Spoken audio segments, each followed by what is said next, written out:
If your computer regularly loses communication with your wireless HP printer, it can help to give the printer a static IP address.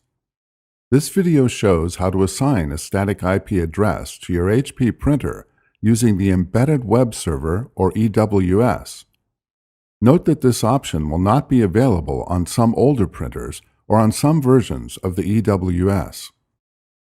In this video, we will use a mouse to select items. If you are using a touchscreen computer, you will tap the selection whenever the video says click.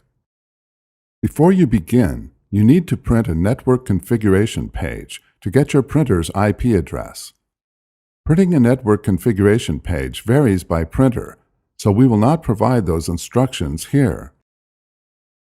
Type the IP address into the browser's address bar and then press Enter on your keyboard. When the Embedded Web Server opens, this confirms the printer is on the same network as the computer. Then click the network address, or IP. Click Manual IP, and then click Suggest a Manual IP Address. After the manual IP address populates, click Manual DNS Server. Using the network configuration page you printed, locate the DNS server addresses for your printer.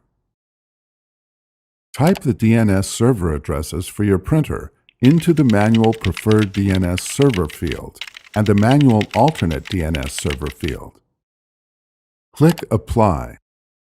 The static IP address is now assigned. Your printer is ready for regular use.